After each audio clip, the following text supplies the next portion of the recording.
I'm a broken record here every week. Like if it's 70 plays, 63 of them are really good. And I mean, it was the least explosives we've given up all year in this past game. No Filter Radio with Alan Cutler, brought to you by Quantrell Auto Group. QuantrellForLife.com. Good afternoon. I'm Alan Cutler. Honored and pleased to be with you. Honored and pleased that you're spending time of your day now, live anywhere in the state or across the country, listening online on the ESPN Sports Lexington app, or tomorrow morning on a podcast, or tonight on a podcast, as this thing is growing, thanks to you. Appreciate you all. Jimmy, this is a big day for me. 43. Does that number ring a bell to you, Jimmy? It does, because you told me yesterday. Oh, you actually listened to what I say? Yeah, I remember. It was a quiz. 43 years Judy has put up with me. It's really amazing. And I'm sure, like so many of you who've been married for a while, you say, where did the time go? And it's pretty simple. I outkicked my coverage. I married a much, much, much, much, much better person. Well, I was smart that way, which I've told my wife. It's kind of like, oh, of course you say that with your ego.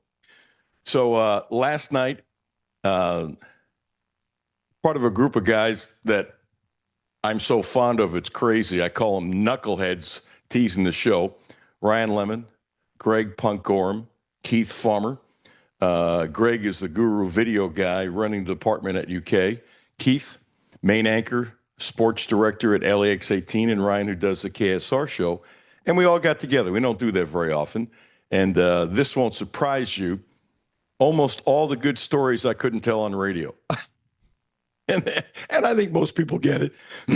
But we laugh. When we get together, we just laugh about the dumb stuff we all did. Especially me, the dumb stuff I did. These guys like to pick on me. I don't know why. But just the funny stuff. And I'm lucky and blessed to have known those guys and to work with them. And they all are really, really special in their talents as people. So it was a fun night. And now the 43rd, it's really a beautiful thing. Let's get into Brad White. I think he eloquently put it like, I sound like a broken record saying the same thing over and over. And I'm not shilling for White. But if you forget about the 2 touchdowns that the offense gave up, defense played a pretty good game. Don't you think so, Jimmy? They really did. Yeah, the defense, again, you take away those 14 points, that's a scoreboard. It looks a little different. The flow of the game is different, too. And Sellers, there was a play he should have lost 7 yards that he turned into a positive. I'm not going to blame the defense for that. And I'll tell you what. Thank you, Cisco. Cisco Bryan, happy anniversary to you and Mrs. J. Cisco and Judy worked at the same school for years, so Cisco is friends with Judy as well. Thank you, Cisco. Sweet of you. You're a great guy. And by the way, I was going to say it later, but since you're listening, I'll tell you now, Cisco, we have some Ty Bryant sound that we'll play either today or tomorrow. And I've told this to Cisco, and I've said it on the air. He handles himself so well. It's really incredible. He sounds like a mature 7-year NFL player who's one of the go-to guys in the locker room. He really has. And so hopefully we'll play the sound today, if not tomorrow. But they really didn't play poorly, and I think the defense is getting better. And you can make an excuse, which I'm going to be careful about because I don't like excuses.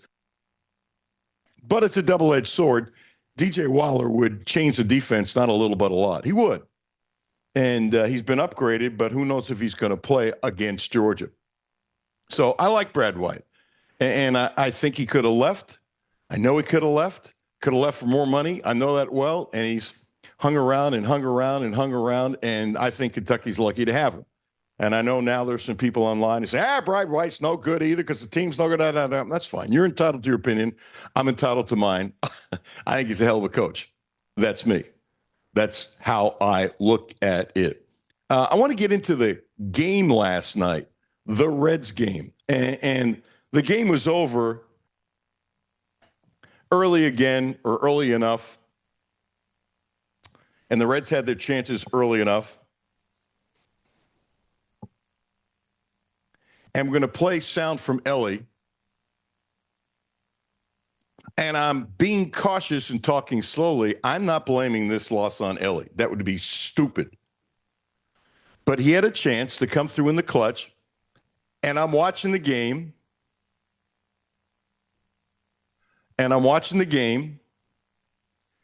saying to myself, that's not 100-1, not 100-1 that they will throw him fastball. And it's a heck of a curveball. And he swung and missed, and that was the last best opportunity for the Reds. And they were down 3-2. And as it happens so often, when you have a great chance and nothing happens, there's a deflation on the team, Dodgers score some runs, and the game is over. So 2 things here.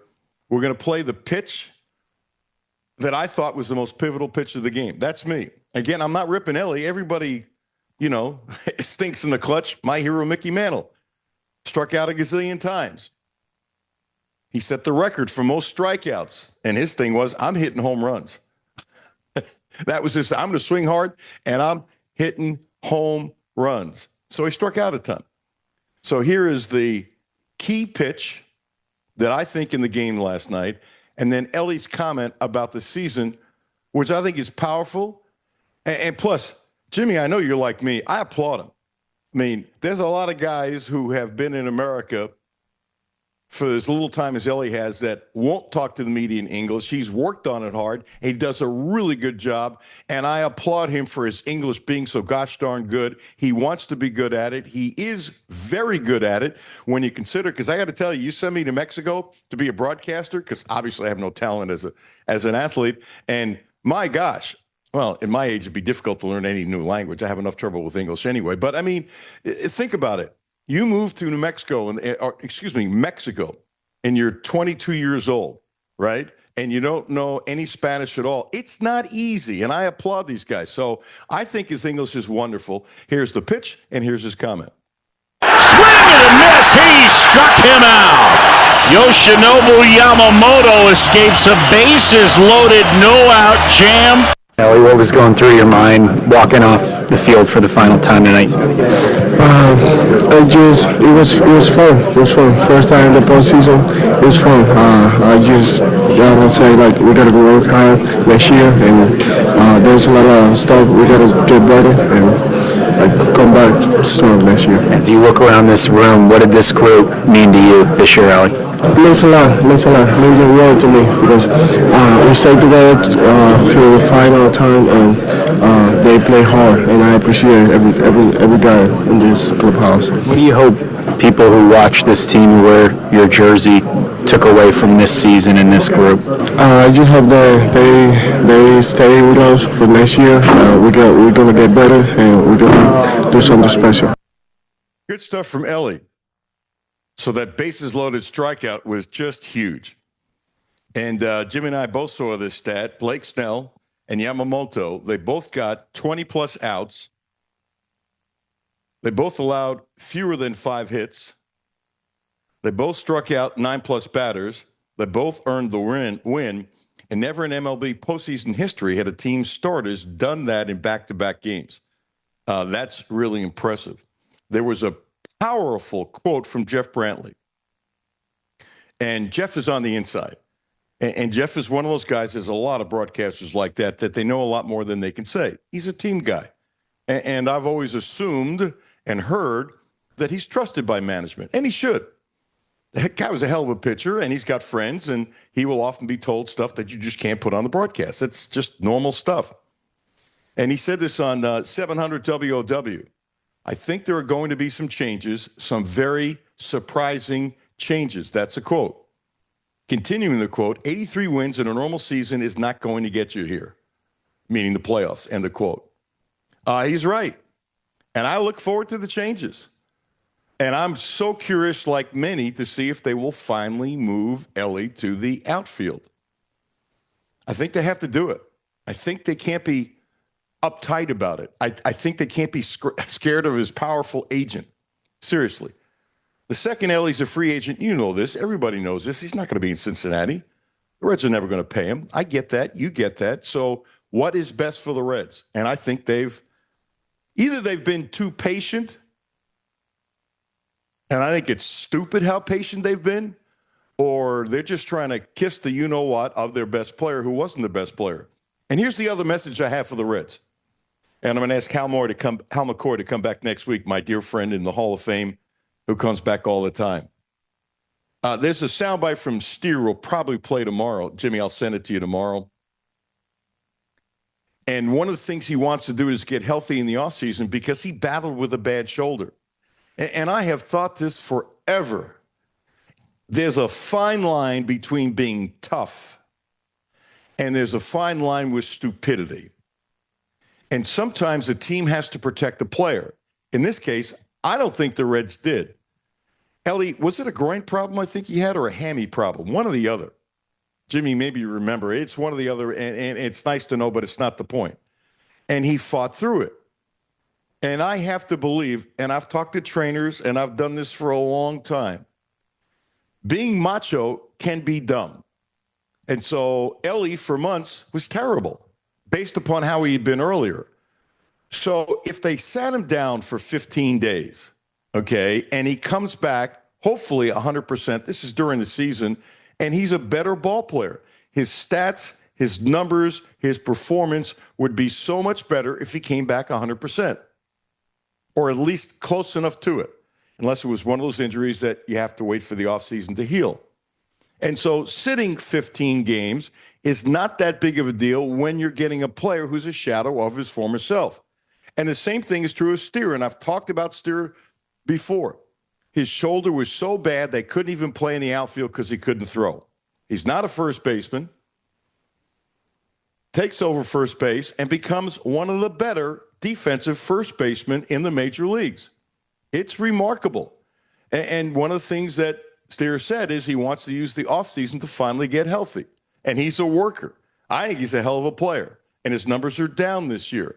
And so I forgot what his batting average was. Jimmy wasn't like below 200 or something around that or around 200 for quite a while. He was doing nothing. Yeah. It was really bad. And so why the hell is he playing? And I got to tell you, it's a tough decision. But at a certain point, when a player is just toughing it out and he can't do anything, management is stupid. They're just stupid not stepping in and resting the guy. Now, I get it. Ellie never wants to take a day off. Too bad. What did Boone, the Yankee skipper, say? And it was a bad decision, by the way, but I like what Boone said. When he took Jazz out of the lineup for the first game against Boston, which is one of the dumbest things I've seen all year, but that's neither here nor there. He said, I don't really care if a player's mad at me. I got to make a decision. And I like that. But I know what Boone did. He talked to Jazz. And Jazz says he and Boone have a good relationship because Jazz is very emotional. And Boone can handle it. And it's okay. And he even said, Boone is my guy. He's been with me all the time. He understands how I am. I think Boone is wonderful in handling people. It's the biggest part of the job because you have to know baseball. You have to know baseball. And I assume anybody who's in the dugout knows baseball, some better than others. But dealing with people, and it's gotten tougher today with the egos and the money. It was different in the 1950s or in the 60s when Casey Stengel, sat a guy who gave a you-know-what. Unless it was one or two stars or something like that, there was no debate. You shut up and you took your medicine. This is a different society in sports. And a manager better do a good job dealing with players as people. But I blame some of this on the Reds. I'll go one step further. They won 83 games. I'm not going to say they would have won 95 games if they sat Ellie and they sat Steer and stuff like that. Do I think they would have won more games? Yes, I really do. Because you had two important cogs who basically gave you nothing.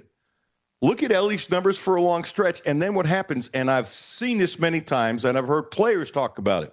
So you're hurt, and you're playing. You will often get into a slump because you develop a bad habit in compensation for whatever you're dealing with. Now you got two problems. One, you got an injury. Two, you're in a slump. Three, you're mentally screwed up because now you're in a slump and you have an injury. And I get 162 games is a marathon. But the Cora, the other day from Boston, said a brilliant thing. Crochet, his best pitcher, he said, one of the things that we do when you go through the season, sometimes you got to give a guy an extra day of rest.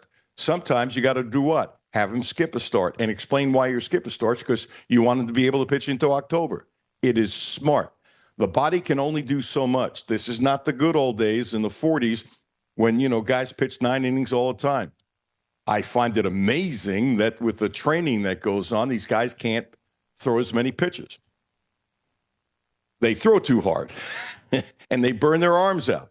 Because if you hit 101, guess what? You get a bigger contract. And so the Reds need to look at the Reds. The Reds need to look in the mirror. The Reds need to make some changes. But the Reds have to get smarter. They're not very smart. And I'd say the same damn thing about the Yankees. You got your best player who's hurt. Jimmy, was it 6 weeks he did nothing? I know we talked about the numbers, but it was quite a long time period. He did nothing. He didn't have a home run forever.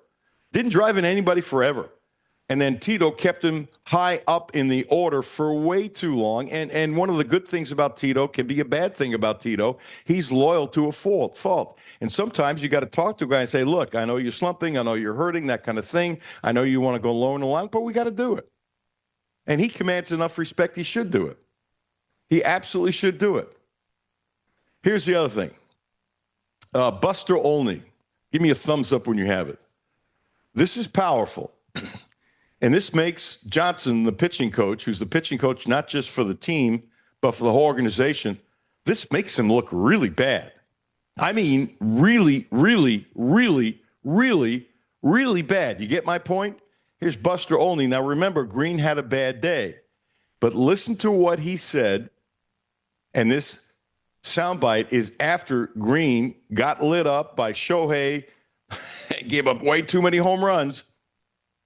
This is after he got lit up. And this ticked me off when it comes to Reds coaches and management. It's possible Hunter Green was tipping his pitches. After the game, we were having a drink at the hotel bar after the game, watching what was going on, and Eduardo Perez breaks out his iPad and shows us how he's tipping his pitches with his glove. And he talked about it, and then he ran through some of the swings that the Dodgers were taking. In Eduardo's mind, they absolutely knew every time he was going to throw a breaking ball. Wow. Every time. Eduardo Perez was known as being a really good batting coach, by the way. And as long as he lasted in the major leagues, he was nothing like his dad, Tony, but he had vision problems. Basically played baseball with one eye.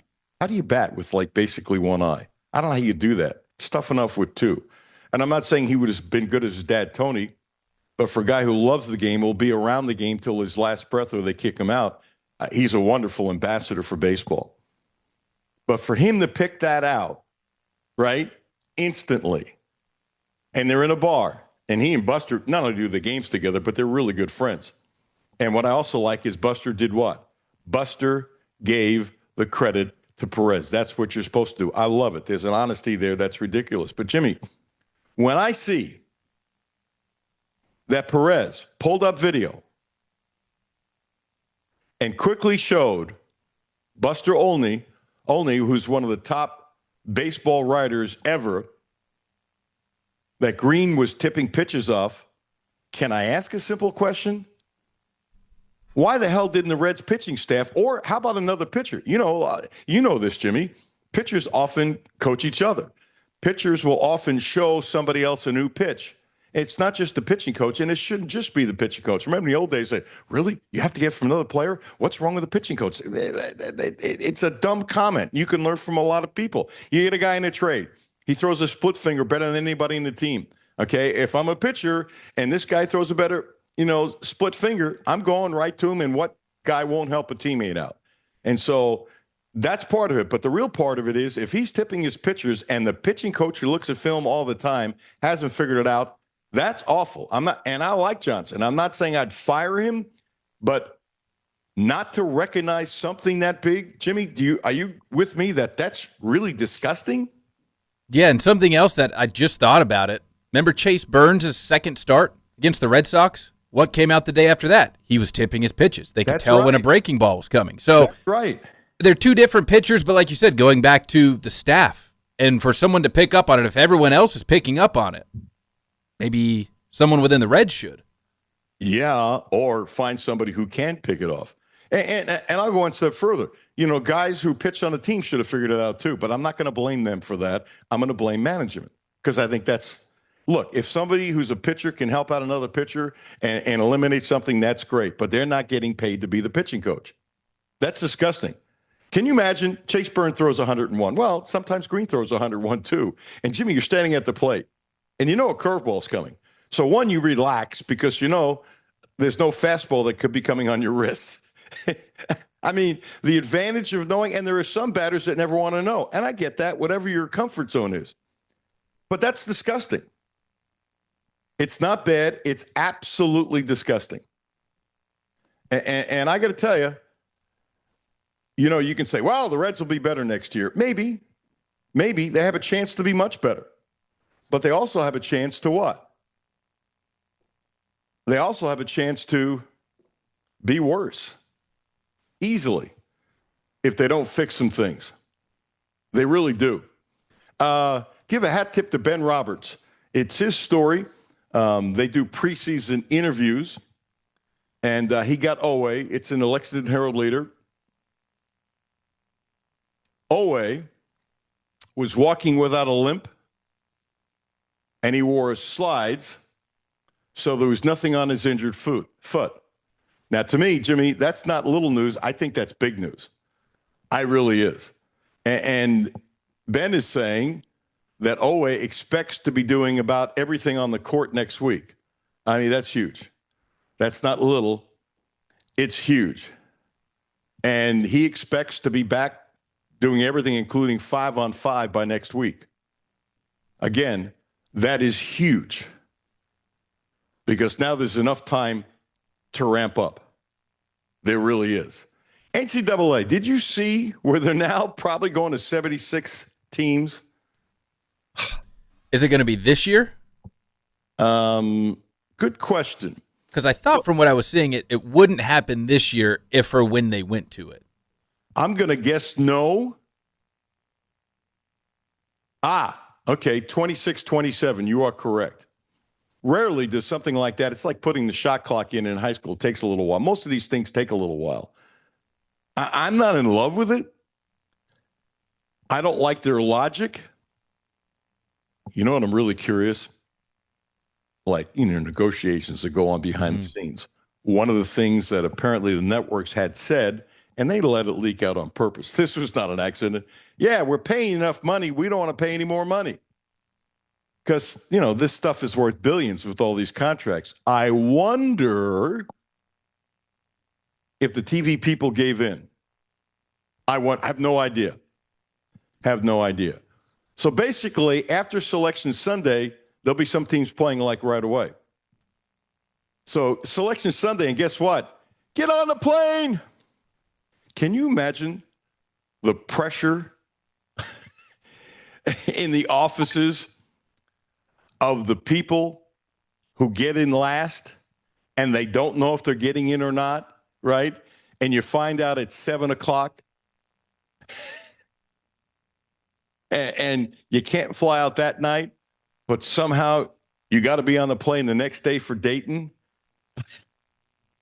which is, one of the hot spots for these playing games. Oh, my gosh. Now, it'll be all hands on deck. I mean, they'll have everybody in the sports information department, stuff like that. But if it's a school like Kentucky, one, they know they're going in. And two, Kentucky has a humongous sports information department. You think Toledo has half the amount of people in their sports information department as Kentucky? The answer is no. It'll be much less. And some of these small schools are going to go crazy. They're going to go crazy. Now, I would imagine they'll have some travel agents on the line and stuff like that. And if they have any brains, and most of these schools do, they'll have a bunch of people set up to help them right away. Hi, Sunday night, you find out you're playing. Oh, you've never watched them before. Oh, hey, video guy, can you get me enough tape in an hour? So when I go pack, my wife is packing for me. Please, please, please, honey. I got to get on the plane and get me video and figure out what the hell we're doing. Now, if it's a little team playing a big team, the big team with their video people and stuff like that, Jimmy, you think they'll have that stuff within an hour? Oh, yeah. Yeah. And you think they'll have cut-ups within a couple hours after that? When I say cut-ups, let's say, a certain guard averages 19 points a game and he's the star of the team and da-da-da-da-da-da-da-da. In a couple hours, they'll have cut-ups of that guard and what he's done and all kinds of. But now you're a little guy. You don't think they give a crap, the NCAA, about the unfair with this stuff, do you? Now you're a little guy. You're just a little guy, right? You can't scout it as well. And that's not a reflection on the coach, because some of the coaches in little schools are better than some of the coaches in the bigger schools. They are. That just, it's awful. It's absolutely awful. By the way, The Athletic did something with a picture of Feinbaum, and the guy that wrote it is a friend of Paul's, that this whole thing about him running for Senate is no joke. It's no joke. So we're going to do this. Christian Alt coming up at 12:30. He's in the hopper. Van Haas at 1 o'clock. And I want to do this going into the break. Play Fernando. Tell me when you have a Fernando Cruz. And Jimmy, you recall, because I said this many times, when the Yankees got him in the trade, I loved it. I absolutely loved it. He's got one of the best moving curveballs in baseball. And he was a guy that was a shortstop and came to pitching late. And I just loved it. I just did. I thought it was great for the Yankees, but I also thought it was great for the Reds because I've been a huge fan of Trevino. Sometimes it's a win-win. And I think Trevino is a much better catcher than the public realizes. And I think Cruz is a much better relief pitcher. I'm not saying he's a closer or going to the Hall of Fame or anything like that, but I think he's a much better pitcher than he's given credit for. So the Red Sox are threatened. They got him loaded. And the game could have changed. And Cruz gets the last out, and I'm assuming it goes through his reactions. You can't see the reactions, but Jimmy, when I saw it, I went, wow, you would think he just got the last out in the World Series way he was jumping up and down. I loved it. Seriously. And it's not because he's with the Yankees. If he did this for Cincinnati, I would love it. I got to tell you the truth. If he did it for Boston, even though I want the Yankees to win, I would have loved it because it was pure, honest emotion, which is one of the great things of sports. Story sends one high and deep to center field. Grisham on the track is there to make the play. And look at Fernando Cruz. They got Rafaela to pop it up to him to start the thing. And a 400-foot flyout with the bases loaded to end it. Chris is coming up next. Alan Cutler, 1300 AM, 92.5 FM. No Filter Radio with Alan Cutler, brought to you by Quantrell Auto Group. QuantrellForLife.com. Hi, this is Alan Cutler. Have a no filter comment? Hit the text line, 859-381-1313. 859-381-1313. Hi, this is Alan Cutler. The Quantrell Auto Group has a great deal for this month. Subaru. The Outback is special, so check this out. 0%. That's right, 0% interest for 36 months. And if you want to spread it out to 72 months, 1.9%. What a deal. 0% interest for 36 months. Don't forget, the Quantrell family of dealerships is the right place to get your next Subaru, and they promise you the best in sales, service, and no gimmicks. Houchins Insurance Group is proud to partner with Auto Owners Insurance, a company that provides opportunity for independent agents to make insurance simple for their clients, offering risk management services that range from a renter's policy for your college student to home and auto coverage for your entire family. Houchins Insurance Group assures you that nobody works harder to keep you protected from life's uncertainties. Reach out to AJ Boss or Zach Bennett at 859-263-2771 to see if Auto Owners Insurance makes sense for you. My name is Terry Schultz, CEO for the Rutherford County Area Habitat for Humanity. Republic Bank has really been a game changer. They have invested not only financially, but time to really listen so that we can move our mission forward. What I like about Republic Bank is they've come in asking, what are your needs? And I don't know that you get that any other place. That's Terry's story. Now let's get to work on yours. Republic Bank. Time to thrive. Member FDIC.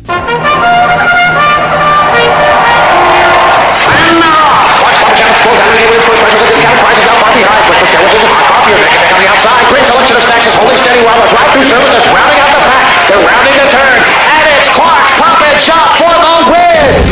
Get in the winner's circle with Clark's Pump and Shop. Stop by and pick up 5-hour energy shots, 2 for $4.99, or Rolade sticks, buy one, get one free. Clark's Pump and Shop. Return, refresh, refuel. Back to No Filter Radio with Alan Cutler. Podcast. podcasts on Apple, Spotify, and Google, Monday through Friday.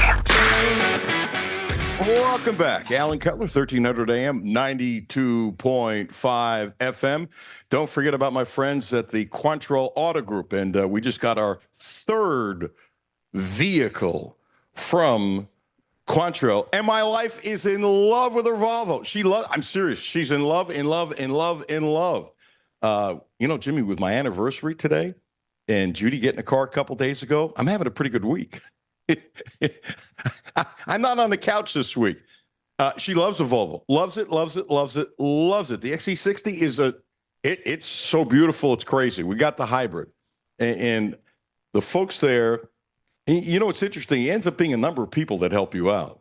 And they all did. They're all polite. They're all friendly. They all want to make sure that you're happy. I got help on the training more than I was expecting, and they went out of the way to help us out. Seriously. So as people, they're great. Third vehicle from Volvo. We started this a long time ago with them and way before I was doing commercials for them. It's been like 12 years, something like that. I've been getting cars from Quantrell, and I couldn't recommend them higher. Plus, don't forget about the Subaru, right? The Outback, 0% interest, 0% for 36 months. It is a special deal. And this young man is special. Did I just call you young man? I must not be wearing my glasses. What is wrong with me? No, I look young, but I'm not. I see the beard. You trimmed it up. I did trim it. Boy, I can't slip anything by you. Attention to detail. My wife didn't even notice that I trimmed it. I look forward to seeing you all the time. How are you, brother? I'm doing good. I've been watching the news, second day lockout. So, let's see what's going on in the world. Yeah, I'm scared. I'm not going to get into politics, but I'm scared for the people who are, and I say this with kindness. I was an average working stiff, even though my face was on TV. You were an average working stiff. When I said that, you're raising a family, you're going paycheck to paycheck, maybe you can put a couple shekels away, but not on a different level. Yeah. And there's a lot of wonderful human beings who don't have a lot extra and are making ends meet and having a nice deal for their family, okay? And they're not going to get a paycheck. And by the way, I don't care what side you're on. I don't care what your party affiliation is. I don't give a crap. And nobody called the station and said I'm being political. You can. You're wrong. And I'll come back at you. But it's about people. Life is about people, and nobody should go without a check. You need to sit in the back room. You know what I do? I get both parties. Again, you don't know how I feel about in the room. And here's the deal. Outside of going to the bathroom, we'll bring in food. You ain't leaving until we figure this out. And if you have to be here, you know what? Too damn bad, because there are people not going to get the paycheck, and they got mouths to feed. And so I don't care if it's 5 o'clock in the morning. And if you both wilt at 5 o'clock in the morning, I don't give a you know what? Nobody should go without a check because of this. Nobody. Again, I'm not being political. This is about people. And I saw some people on soundbites going, I don't know how I'm going to feed my family. Okay, you can say, well, they shouldn't be living paycheck to paycheck. I don't know what they have. And so who the hell am I to comment on that? And however they make it work, they can pay their bills when they get paychecks. God bless, more power to them. And people, I shouldn't be doing this. You shouldn't get me started, Chris. I don't do this on my show, but nobody should go without a paycheck because politicians who have all this kind of money can't figure this crap out. I'm against both sides. Can you figure that out? Hey, golden rule, treat others the way you want to be treated. It's very simple. And I'm like, lock the door, get it worked out. People don't want to debate now. I'm like you. I have empathy for everybody. It's different levels to life. If I'm doing good, I'm going to make sure my fellow man is doing good. It's that simple for me. Yeah. Everybody should be able to eat. Yeah.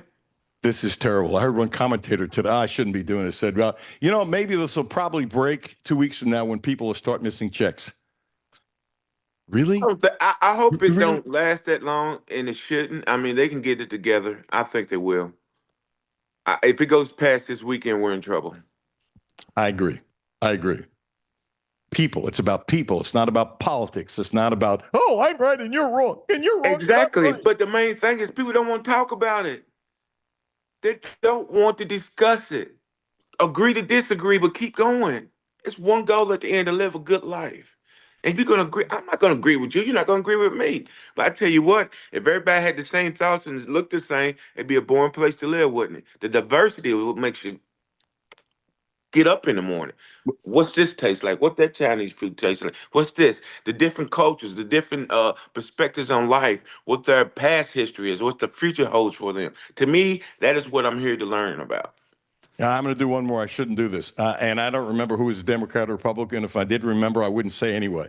So one is in Utah and one is in New Mexico. They're both governors. They're in different parties, have different feelings. You know, one of them with religion feels a certain way about abortion, whether I agree or disagree. I respect both sides' opinion. But it was an interview on 60 Minutes. Not that I'm shilling for 60 Minutes, but I don't care. I happened to see it. And it was interesting how both these governors said that they respected each other. And how about this? When it came to abortion, they both disagreed with each other vehemently, but because they're friends and they can sit in a room and talk, and they both agree with this warmed my heart. I'm serious, Chris, warmed my heart. They both said, well, we agreed on one thing, that we need to take care of women better. We're never going to agree on the abortion. It's a religion thing with somebody. Whether I agree with it or not, Right, it's for me right. to say. And the other person couldn't disagree with this human being more about abortion. But they both agreed we need to help women out more. Okay, so there's a common ground. They found a common ground because they will talk to each other. And I want to tell you, I'm watching this interview and I'm getting emotional. I'm going, we need people like this. You don't agree? Fine. Do what you said, Chris. Sit down and talk. Have a conversation. You're not always going to win.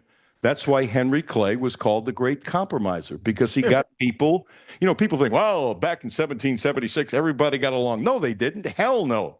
They didn't. The Civil War, families were killing each other on the border. History repeats itself. You just got to pay attention, not make the same mistake. It's just a cycle of life. It keeps repeating itself. Look at the past, don't repeat it, and improve on it. It takes, you're not going to jump leap and bounds, but social dealing with other people and other cultures is hard.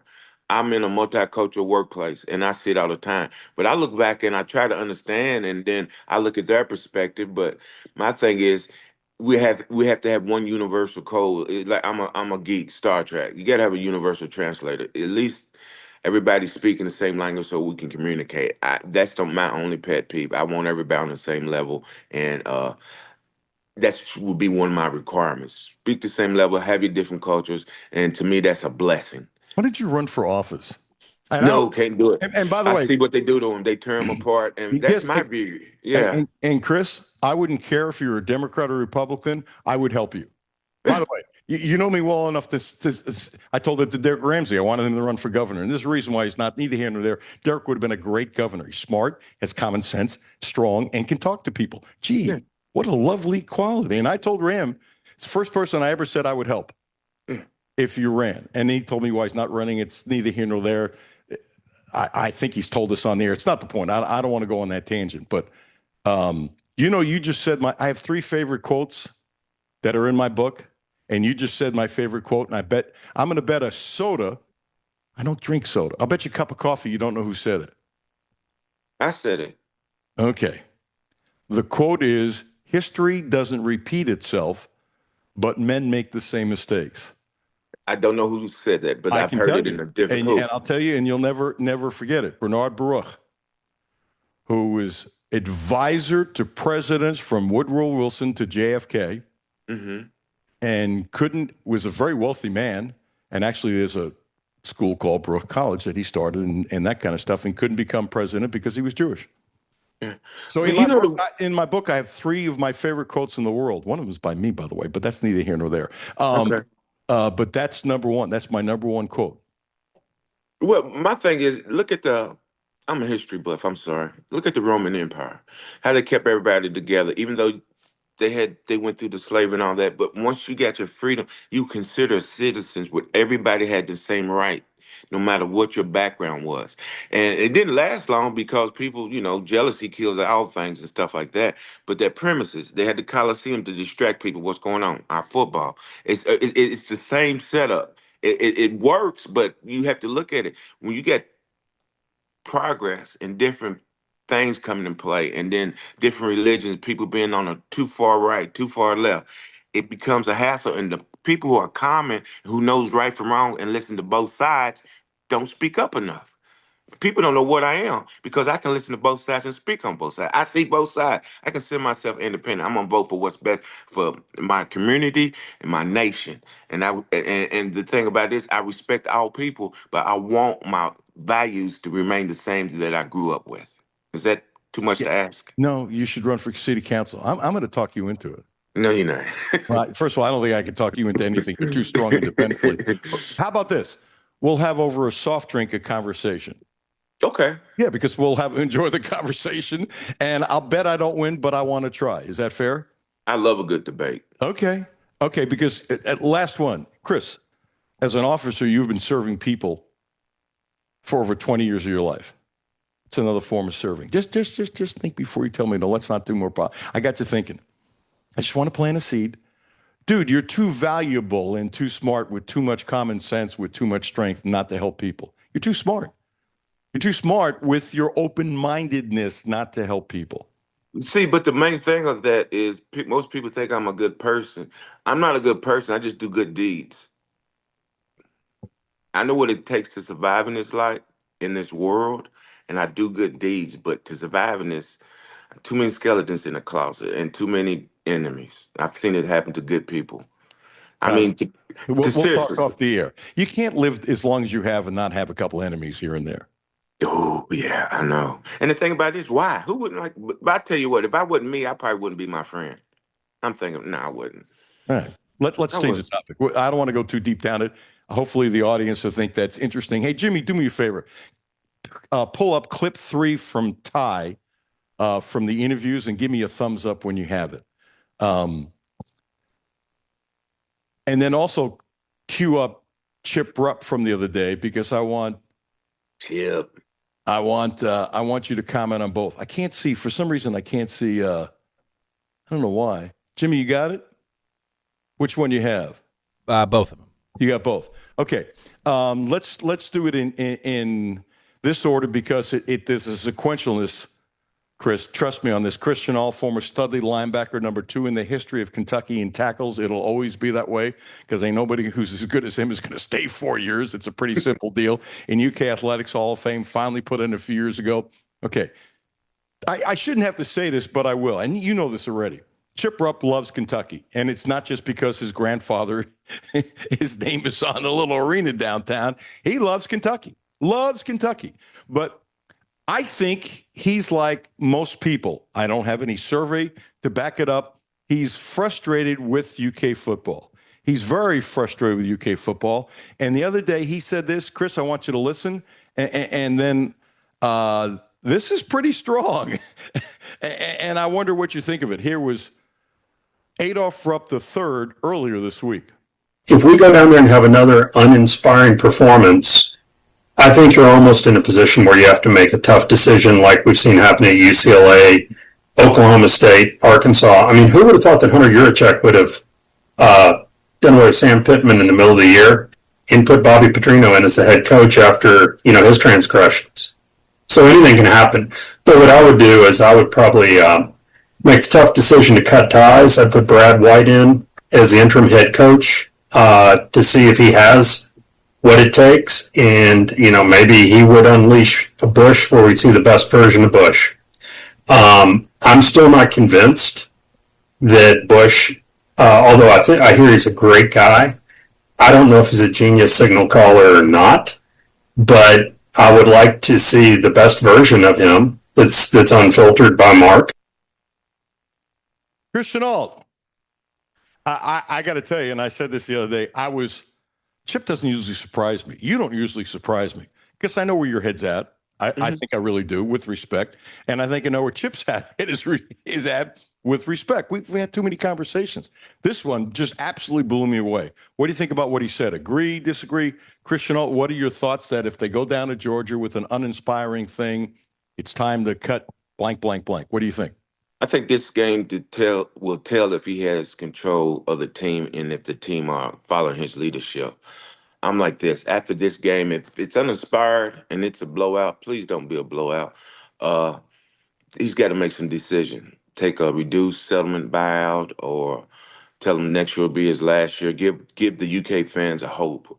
because I think that next home game is going to be some echoes going on in that stadium. Well, a couple things. I honestly don't believe you can say I'm coaching one more year because you can't recruit anybody.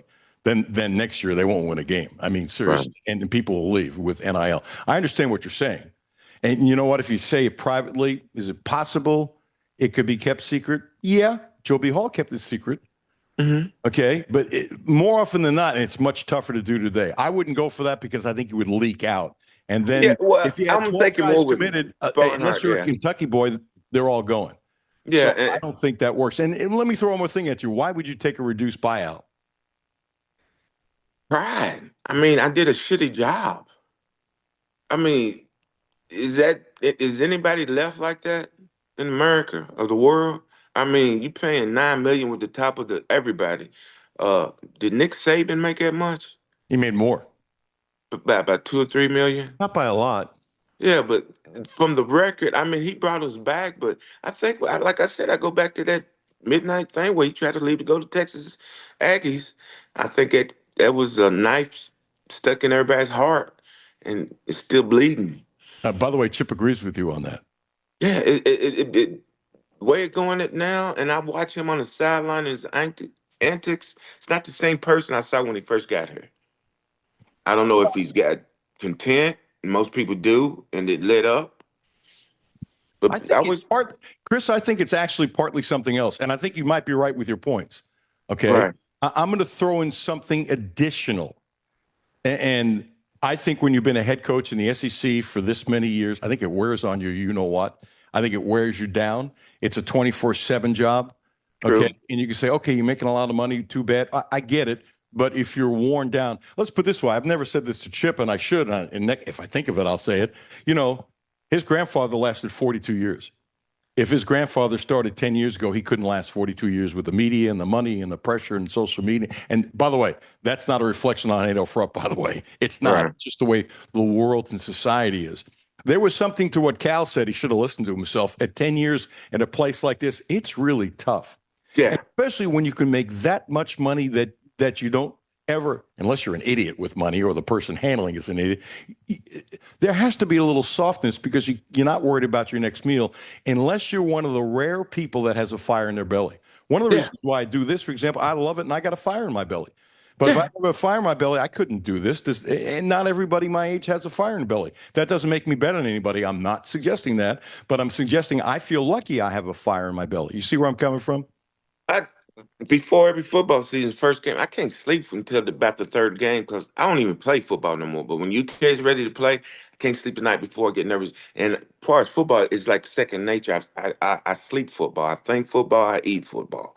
That's my whole life. I like the chess game of it. I like who lining up and why is he looking at that, not why is he cutting hair. All that to me is strategy, which at my age is something I look at. Like I said, when people record a game, watch the interior lineman. You will see a whole different perspective on football. It's gladiators. By the way, one of these days I'm going to invite myself. I'd like to watch a road game with you and listen to your commentary, not mine, to see what you are looking at.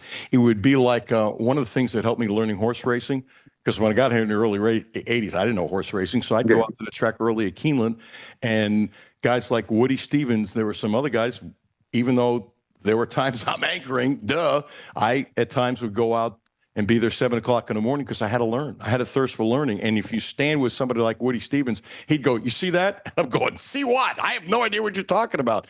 And then he'd explain it. And then I got it.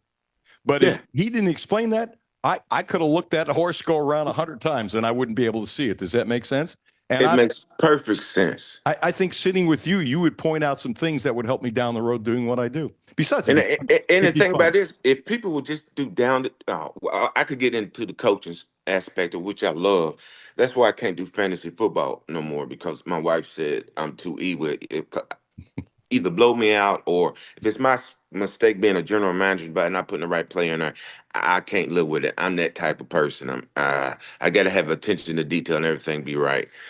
But right now, you know what? I never met your wife, and I like her, and I like that she has a little control over you. That's a good thing. No, you don't want me chatty patty. You never get off this radio with her. She gone shopping now. Her cousins in town. She's ex-military and stuff like that, so they out running around. Where's my wallet at? Yeah, she might have capped me. I want to play a soundbite. Okay, this is from Ty. I love Ty Bryant. I mean, seriously, if you don't love Ty Bryant, you got a problem in life. It's that smile, ain't it? It's a smile, his brains, Yes. his leadership. He loves UK. How he cares about his teammates. You want me to keep on going? I mean, he's about the perfect kid. Yeah. If you're going to construct a kid and say this is a perfect kid, kid's a 10. He's just a 10 as a person and as a football player. Hey, Jimmy, it's clip number 3. Give me a thumbs up when you have it. So let me set it up, and then I want you to comment, Chris, on this. So, I think most people know that it's been over a year since Kentucky's won an SEC game, and this was his response. Me and somebody on the team was having that conversation today during the lift, but I mean, I feel like every week brings new challenges and new opportunity. So I feel like that's kind of how we just look at it, and that's what keeps us going and keeps us motivated at the end of the day. I mean, we know the last time we won an SEC game, and like I said, I mean, we don't go out there trying to lose. You know what I'm saying? Things just kind of happen. The ball doesn't bounce our way, but I mean, at the end of the day, I feel like we're motivated to make a change for this season and give the season a whole 180 and go on a run. Does it feel like y'all got to be due for one of the balls to bounce your way? I mean, they have a tip interception, but then the ball gets tipped for you guys and they get a first down. Yeah. You feel like y'all are just due for a bounce? Man, right. Eventually, eventually we're going to get a bounce. I mean, when will it be? I don't know. Hopefully here soon. Meaning like, this coming Saturday. But, I mean, yeah, I feel like eventually we're due for one. And when we do get one, we got to make the most of the opportunities. That's what we talked about last year. Just, like the South Carolina game last year, we had so many balls on the ground. So, just recovering one of those, and little things like that could be a big momentum swing. So whenever we do get the chance, we definitely got to take full advantage of it. And, yeah. This kid is wonderful. And you know what? The media is asking soft questions, and they really should. This is a college kid. And I don't care what's asked of him, he's going to handle it really well. His attitude, Chris, is it like spectacular? His attitude's in the right thing, because the main thing, I remember when we were going through the same thing under the Claiborne years, so I know where he's coming at when it doesn't look good and you can barely see that light of the tunnel. It looks like a firefly right now, but it can get brighter. He has to just, I guess the biggest thing I got out of that was they were in the room talking. And that's how we started our first thing. We sit in the room, what we got to do. We got to hold people accountable. And when you holding people accountable, you got to have that vocal leader and the one who's going to be in practice getting in people's butts. And when you stop the film, the coach is going to say, you doing this wrong, but y'all got to be back out saying, where you at in the frame? You're not even coming towards the ball. Once they get, defense can be improved. The offense, I'm getting worried about. I just don't know if they've got that second gear for the season after getting pounded. I just hope it's not a blowout. And the main thing is the offense has to keep that defense fresh. Our defense is decent. The offense has to do better. And out passes, go with the personnel you got, not with what you want to do, but look who your personnel you have and make your plan that way. So it's going to be tough.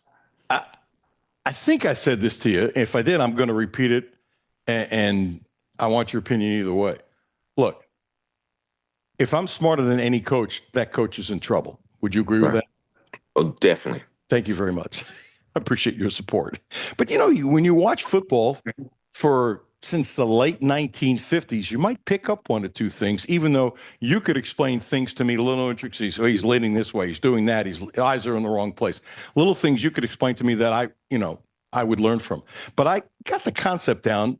I'm not trying to be pompous, but I do have the concept down a long time ago. And you go with your strength. So they got bad wideouts. Aaron Gershon, who used to be at the Cats Boys, was on yesterday and called them terrible. And so you got some tight ends now.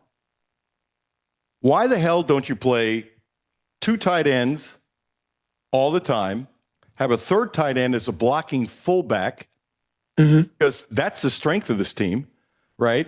And you got 3 running backs, and the defense is going to know what's coming. I don't give a crap, because it's strength on strength. And here's my thing, and you're the perfect person to ask this. I get this, but if you tell me I'm wrong, I'm going to cry, because I'm not sure of this. You want to see me cry, Chris? Go ahead. Okay. 8 guys in a box, obviously. And it's always been said, and I disagree with this in the 80s. You can't run against 8 guys in a box. And I said, well, that's not really true. It's more difficult. What's your scheme to go against it? So if you got 8 guys in a box and you get a slant of a hole, well, there aren't a lot of secondary guys back there. And I'm not saying a 2-yard run will turn into an 80-yard run, but a 2-yard run, because there'll be more space and somebody's going to have to catch the runner, there'll be a lot of 7-yard runs that might have been 2-yard runs, and you will move the chains more. And I don't give a blank if everybody knows what's happening, because UK's offense became very predictable anyway, and they had it figured out. It wasn't a genius to know, oh, it's 3rd and 11. They got to throw the damn ball because that's what they do, because it's a methodical offense. So I'm going, a coach's job is to have a philosophy. But if your talent doesn't equal your philosophy, then you need to change your philosophy. And Stoops is a running guy. So you got tight ends. Great. I'd like to have Boyer as a fullback. He's 270 pounds. If he's coming through the line and he's the guy hitting the nose guard to create a little seam and stuff like that, you're going to get some holes for the running backs. And I don't care if there's 8 guys on the line, because he can go left, he can go right. The defense doesn't know all the time where he's going. And I'm saying, why don't you have 2 tight end offense, tight end as a fullback, 3 on the field at one time? Your wideouts are not very good. I was told by multiple people that there were times downfield the wideouts couldn't get going, and that was part of the reason Cutler held onto the ball. I'm not absolving Cutler for everything, because that's not right. But that's part of the problem. So if your wideouts are no good, and why would great wideouts from Florida come here? Because Stoops is a running coach, yet he brought in 2 studly transfers at running backs. Why don't you just say, it wouldn't be difficult to do? I think it's called 13, whatever the hell it's called, 2 tight ends and a fullback, kind of a short yard situation, and boom, I'm going to hit you in the mouth. Doesn't that make common sense? As I told you last week when you asked me the same question, yes, it does. I don't remember asking you. I apologize. Because you got man coverage in the secondary, and then you, like you said, we're a run team. And like I said, the game is in those trenches. If you watch them, if we can win that, and like you said, play with your personnel you have. If the wide receivers are not catching it, but what you do when you got one-on-one, the possibility of that guy juking him or getting open in that separation, Cutler can hit that, and with he's going to have the extra protection with the 2 tight ends in the lineup just to get the ball out. I think he should go with that until he finds another way just to keep the offense on the field, so the defense can have a chance to just stay fresh. If we get into stay in the 20s, I think we got a chance. Anything but that, I don't think we got enough offense to score with most teams. So you want to apologize to me? I am smarter than the coaches. You want to apologize to me now? Well, you see things. A blind man can see that. It's just like people don't want to admit. They'll believe something that's a lie until they think it's the truth, and you forget what it is. Never tell a lie because you can't remember what you said. Just tell the truth. They stink when they do it the other offense. Put it that way. Chris, we're friends, and you can't give me just a little grace, can you? I'll give you a little. Not even a little grace, dude. I'm just looking at it. You look trim. I understand when you kept hitting on my lineup. That looks good on you. Put some John Lennon glasses on you. We got an intellectual looking person right there. Make a poster. Now, guess what? Then I'd really be fooling people. Okay. Tell me what I got to read this to you. You know Van Hiles, don't you? I know everybody. I have to see his face. So Van's coming up next. He's listening. Guess what he just sent to me? FYI, my voice is not 100%, so my level of animation is going to be controlled. But I still want/need to tell you that you are wrong, so let's go. Tell him to bring it. He will bring it. Last comment from you, Chris, and hopefully you'll grant us some time next week as well. I love talking to you in our conversations. We got off the deep end early on, but you know what? It was a really good deep end that was necessary. Well, the reason why I did that, it's been weighing on my mind. And I know we do a sports show, but we both live in Lexington, and our community comes first. And I'm just saying, America, be nice to each other, but we got to come together and quit all this social media backstabbing with the cruel words. I mean, if you want that, let's have a page where common people can get on there and just say, look, one tribe, one people, make your comments. And I like negative reviews. Constructive criticism always improves your life. If I fail at something, I don't see it as a failure. I see it as a learning experience. So if I take that learning experience and make it a positive, did I really lose? Be nice to each other, America. See you next week. Hey, Chris, bless you, man. Appreciate right. the heck out of you. Talk All to right. you. Bye-bye. Christian Alt. He's great. Jimmy, is he great or what? Every single time. I mean, it's a home run. You know, I guess I shouldn't be surprised we got on that tangent, and I don't regret doing it. But he's like the perfect person to do that with. Don't you agree? Yes. And he's right. He's got a good reason for not wanting to get into politics. I understand. But he and I are going to have a beer together or something like that, and this community needs him as a city councilman. I think he'd be a great city councilman. What do you think? I think he'd be great at any sort of governmental position. I agree, but that'd be a start. Yeah. Get him as city council and then let him run for something else. Heck, he could do all kinds of things on any level, but especially with the community. And I say city councilman because he's so grounded in Lexington. That's why. It'd be a great place to start. I'm not going to win, but guess what? Jimmy, you've learned I can be a little persistent. Yes. I'm going to be persistent. And here's the thing. I'm not going to convince him, but we'll get together and we'll have a great time talking for a couple hours because that's how Chris and I are. He's a special man. Thank you, Chris. Appreciate you. Van Heil's coming up next. Sounds like he needs some tea and honey for his throat, and he wants to tell me that I'm wrong. I love you, Van. You're great. So is Terry Page. Go to Natural Healing. I guess Van is telling me to look out. He's coming after me. Is that how you read that, Jimmy? Yeah. Get ready.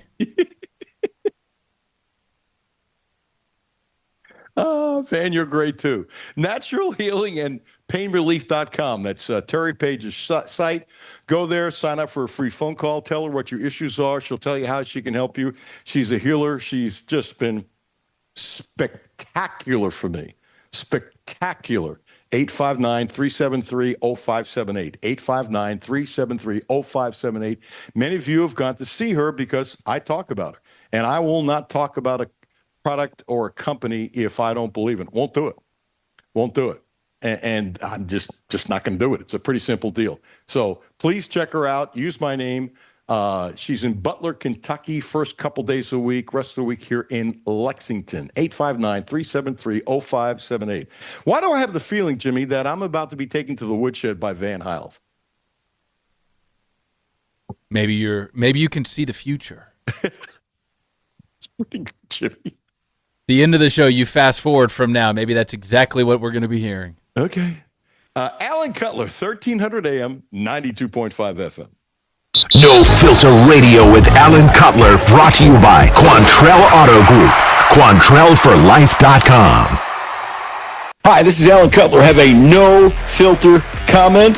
Hit the text line 859-381-1313. 859-381-1313.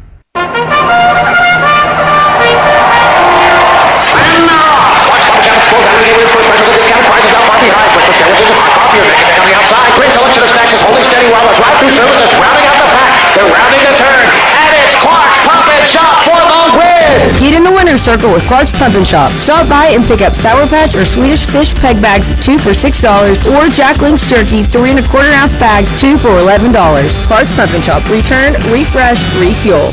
Hi, this is Alan Cutler. The Quantrell Auto Group has a great deal for this month. Subaru. The Outback is special, so check this out. 0%. That's right, 0% interest for 36 months. And if you want to spread it out to 72 months, 1.9%. What a deal. 0% interest for 36 months. Don't forget, the Quantrell family of dealerships is the right place to get your next Subaru, and they promise you the best in sales, service, and no gimmicks.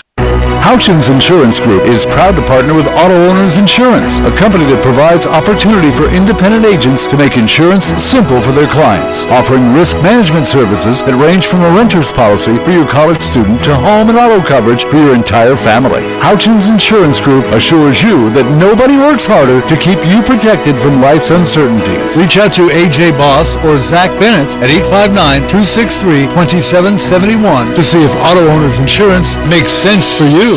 My name is Terry Schultz, CEO for the Rutherford County Area Habitat for Humanity. Republic Bank has really been a game changer. They have invested not only financially, but time to really listen so that we can move our mission forward. What I like about Republic Bank is they've come in asking, what are your needs? And I don't know that you get that any other place. That's Terry's story. Now let's get to work on yours. Republic Bank. Time to thrive. Member FDIC. W223CV Lexington. ESPN Sports Radio 1300 and 92.5. WLXG Lexington. And LM Communications Broadcasting Station. The only no-filter sports show in Kentucky. It's the Alan Cutler Show with award-winning TV sportscaster Alan Cutler.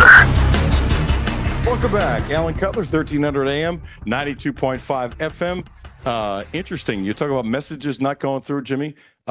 It can't bounce back to me. I wanted you to play clip number 2 of Ty going into Van Hiles. So let me know when you have it. And Van, I want you to listen to this. This is Ty talking about how the defense is playing. And then I'll properly introduce my friend, who I think is going to chop me up, Van Hiles. Here's Ty Bryant. But I feel overall, I think, we played pretty good. We played pretty good as a group.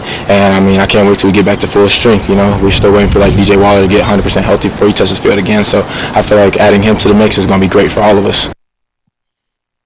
DJ Waller will help a lot. But I will say if you're missing one guy, and he's a big guy, it shifts a lot of positions. Missing one guy, and that's why you're winning and losing. It doesn't work, but they will welcome him back. I know he's been upgraded for Georgia, but I don't know if he's playing or not. Ladies and gentlemen, without further ado, I'm sheepishly introducing Van Hiles, and his throat isn't 100%, so I will try to be nicer to him verbally, no matter what he says, unless he's setting me up. Studley DB for Kentucky, who does wonderful stuff on social media and had his own podcast. We'll get into that in a second. And apparently he want to chop me up. Hello, Van. How are you? Thanks for joining us. How you doing? I see that you're standing up. You are ready for battle right now. You are ready to get it on. All right. I've been standing up for probably 5-6 weeks now. It's a good thing you noticed. I didn't realize you were that short, Mr. Cutler. Well, I used to be 6'2.5", and I'm barely 6'1" now. Really? That's the truth. Wow. You know, the funny part, there was a guy who played for the Jets. There's no way you know who this guy is, and I'm not being disrespectful. When a guy named Joe Willie Namath was the quarterback, and he was a guard on the team, and a really good guard, but he was built like a bowling ball. You know what I mean? And he had no neck. So he said, by the end of his career, because of guards putting their head down, and he used to wear those rings around the neck, and the way they blocked then was much worse than now. They protect themselves, as you know. He said he was 4 inches shorter. Wow. That's a lot. That's what he claimed. And then they went in the locker room, talked to some other guys who said, yeah, I'm an inch shorter, I'm 2 inches shorter, and stuff like that. And he was never tall. And I mean, he was like a bowling ball. So I never played football, so I have no excuse. I don't know if it's just old age, but I am definitely shorter. I at one point was 6'2.5". Wow. 4 inches is crazy. He's definitely exaggerating. Maybe. 4 inches? I don't even know if Dave Herman is alive. Wow. I don't follow. No, you're right. I mean, this was a 1970? No, 60s. Woo. Yeah. He was, unless I've lost my mind, don't answer that. He was one of the starting offensive linemen when the Jets beat the Colts in the Super Bowl. With Matt Snell, that Studley. Matt Snell. He was a stud fullback, and Emerson Boozer, who was a stud tailback. And they had George Sauer on one side from Texas, who was slower than me, but he had glue in his hands, and he was a great – he would take guys that run a 4.4, and I don't think he ever broke 4.7, and he would beat them like a drum. Like a drum. He couldn't outrun a fire hydrant. But it's amazing how many – and they had a skinny Texan named Don Maynard. I mean skinny, and tougher than just one of those, he got publicity in New York because he'd wear cowboy boots and a Texan hat. Now, how many people do you think were doing that in New York City? He was just himself. And I don't think he was 195 pounds. Wow. Skinny, and take the pound. They were good now. Huh. They were good. I don't know how we got in the tangent. Oh, yeah, Dave Herman with 4 inches. Yeah. Okay, so how are you, Van? How's your throat? I'm a little under weather. And if you're watching on YouTube, y'all should be watching on YouTube on Cutler's. I had to catch myself on Cutler's YouTube channel. All right. If you see it, the mic is close to my mouth, so I don't have. That's a pause. So I don't have to elevate my tone, and I'm gonna crack. So I am not subdued. I'm not taking any medication. My voice is at a point where I can't inflect like I want to, but I am ready for battle. I promise you. And let me tell you a little tip. A tip that a lot of broadcasters make a mistake. The worst thing a broadcaster can do when their throat is bad, I mean, I experienced that. You can't broadcast for all these years and not have a problem, is to push your throat. You're actually clearer with a bad throat by talking softer. Because when you push and it hurts, you're actually straining your cords and you don't sound the same. Now, it doesn't mean you're going to sound great being softer. And I'm not talking about whisper. Just don't push your voice. Right. Let the microphone do the work. There you go. Trust me on that. By the way, do you gargle? Yeah. Hot salt water? Not burning hot. Do you really gargle? Yeah. That's smart. And did you get rid of a lot of phlegm? Yeah. Look, it was worse. Well, obviously when you wake up. Yeah, I am. It's so much better than it was about 3 hours ago. Okay. So I'm good. You're big. I just can't scream like I want to scream at you, right? Every week I want to. If I can put my hands around your neck, I would do it and scream in your ear. So today I just can't get to that high level. I love you though, and you want to strangle my neck? No. I didn't say choke you. Okay. I just said put my hands around you. Two different things. So is this how you're showing? Unless I'm exaggerating, is this how you're showing me brotherly love? Yeah, exactly. Okay. The New York way, which you will understand. I do understand. And that note, I'll give you touche for that. I want to play a clip, and I want your comment. And I don't know if you know Chip Rupp. I'm going to guess you don't. Chip who? Chip Rupp. You know Rupp Arena? No. You've heard of Rupp Arena? Yeah, barely. Barely. Well, his grandfather was Adolf Rupp. Okay. And he's actually named Adolf Rupp III. He's Chip off the old block. Yeah, he's a really smart dude, and he loves UK. And I shouldn't have to say this when I play it. He loves UK. It's more than loving basketball. He loves anything about UK. Awesome. And he's a frustrated football fan. Okay. Jimmy, I'm assuming you have it. Would you play what Chip said earlier this week?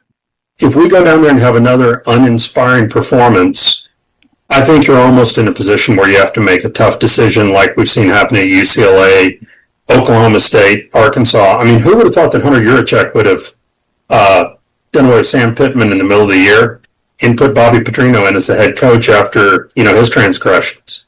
So anything can happen. But what I would do is I would probably make the tough decision to cut ties. I'd put Brad White in as the interim head coach to see if he has what it takes. And, maybe he would unleash a Bush where we'd see the best version of Bush. I'm still not convinced that Bush, although I hear he's a great guy, I don't know if he's a genius signal caller or not, but I would like to see the best version of him that's unfiltered by Mark. What do you think of that, Mr. Van Hiles?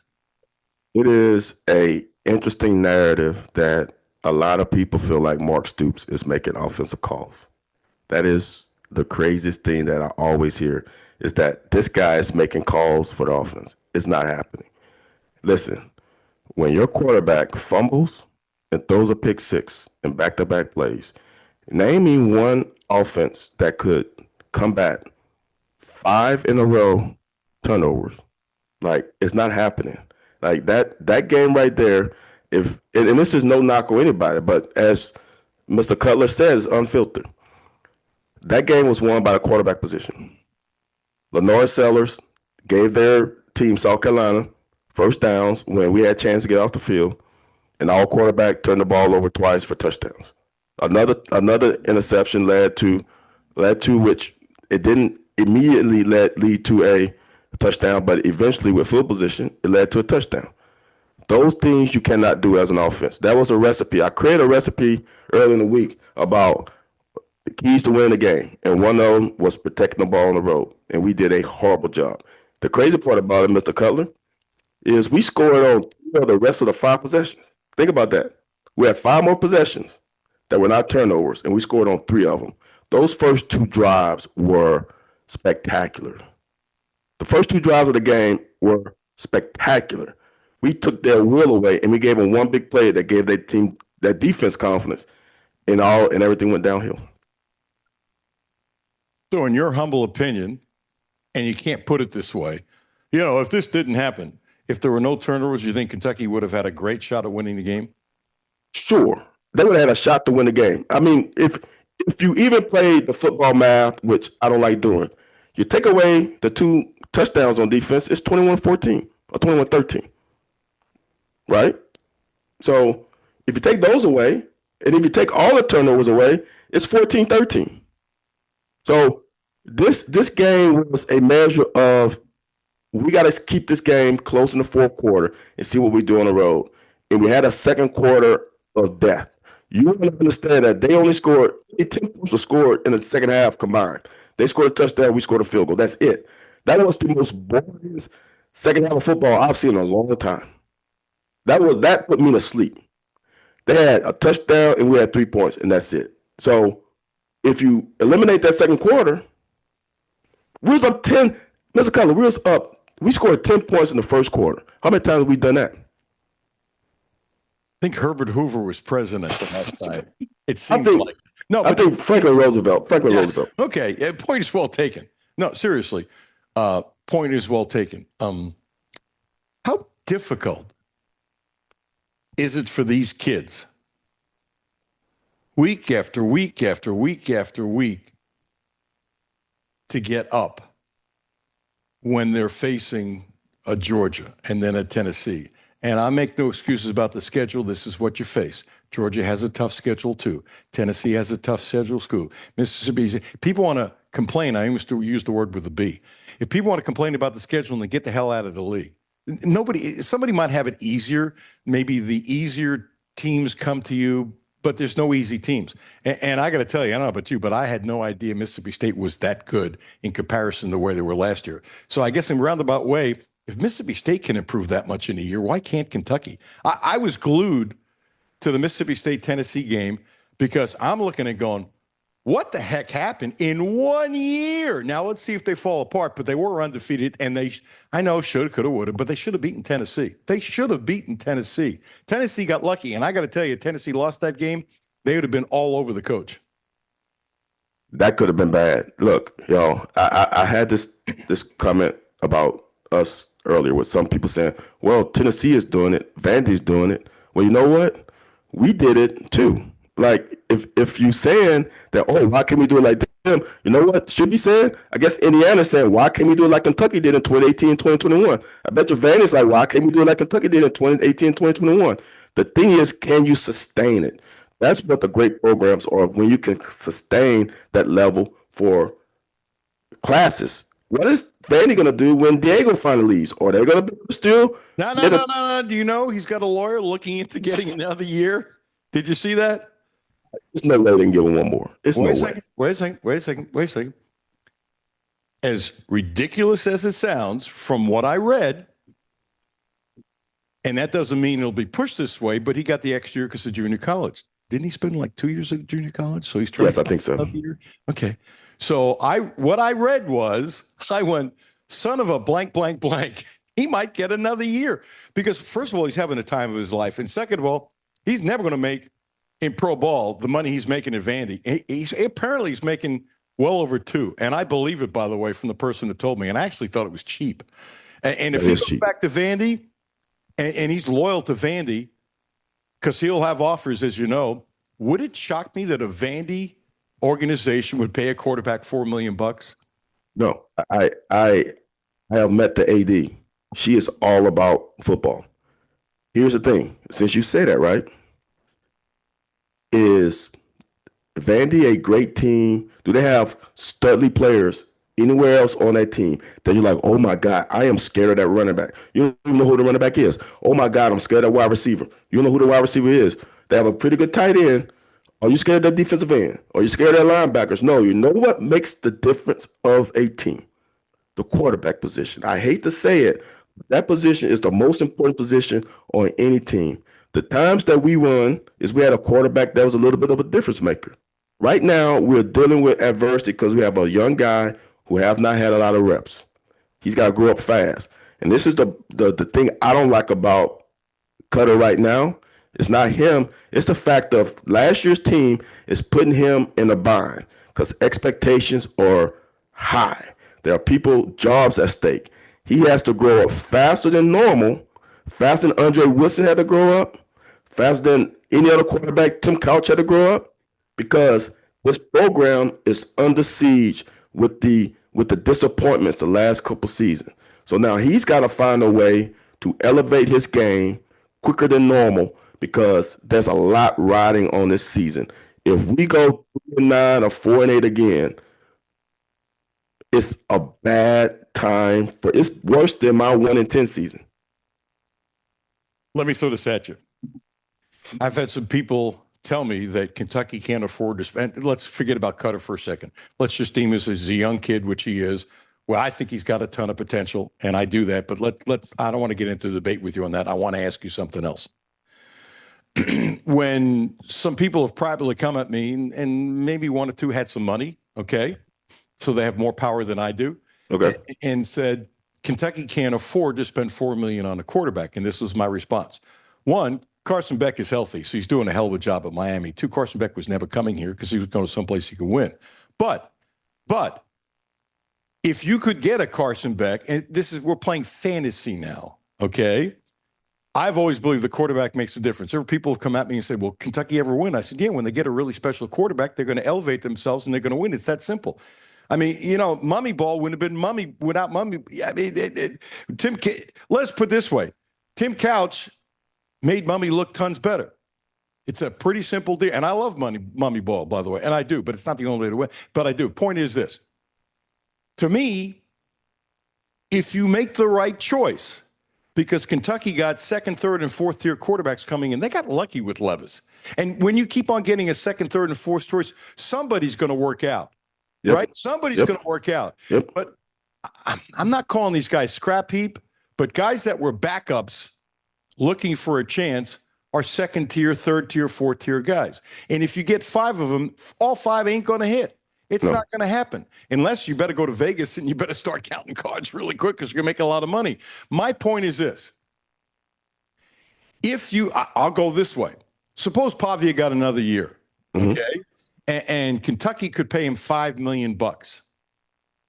This is not a shot against Cutler or the kid from Pennsylvania who's supposed to be really good down the road. We'll see that kind of stuff. If he comes here or if he was playing now, would Kentucky be with undefeated or 1 loss?